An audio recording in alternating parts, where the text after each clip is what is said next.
All right, this is going to be weird because we're going to have congressional leaders very soon able to go through some classified information about the FBI source and the whole Trump campaign probe. Actually, a lot of other stuff. We just don't know how far this goes.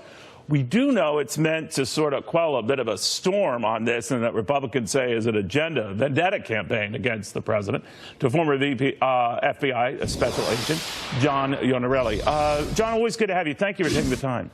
Thank you for having me. What do you think is in this stuff? I know you can't give away state secrets, but obviously it's meant to deal with what has been almost a revolt among Republicans, saying the authorities have been way too secretive and way too tight to the vest with all these cards, and they want to see some of the cards, but they can't show them all the cards. So what do they get to see?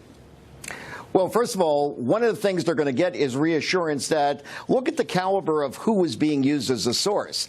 That in itself says, okay, the FBI is putting effort into having really good sources. But the other side of the coin is, what are they going after? Are they targeting the Trump campaign or President Trump in and of himself? They're going to be able to show information that does not involve anything significant classified for national security and have a general idea of what was being sought after.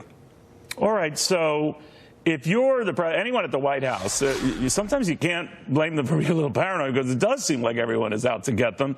Republicans share that view, a lot of them, that this has gone on too long, has spread too far, and gone too far from what was the original intent of the investigation. Now there's talk that it could all be wrapped up by September 1. Do you buy that?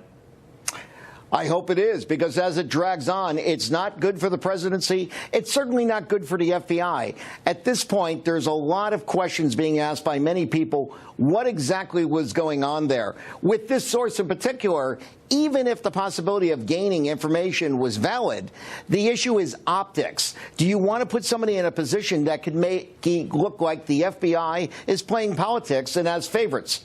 Well, you know, you got to wonder whether they are. I mean, I know now when they're in office, they say there's no bias, none of this. But we've learned since they have left office, whether it's Comey or his number two, Andy McCabe, or any of the other security officials at the time, from Clapper to Brennan to on and on and on, we now know how they view the president. So I'm sure they harbored those views while he was campaigning for president. And if they're the bosses and they were the chief figures and they're the ones offering these very negative opinions of the president now, I cannot imagine that would have crept up in investigations.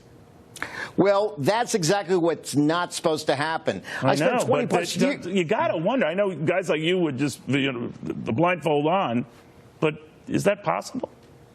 It is possible. The reality is 35,000 FBI employees, most of whom, the vast majority, keep their politics out of it. I spent 21 years in the FBI. I didn't even have a sign in my front yard for a candidate during that time. But there's clearly a couple of people that crossed the line. They were in positions of authority.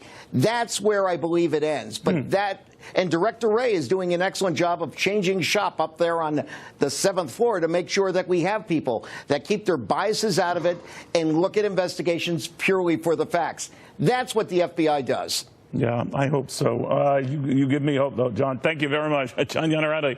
All right.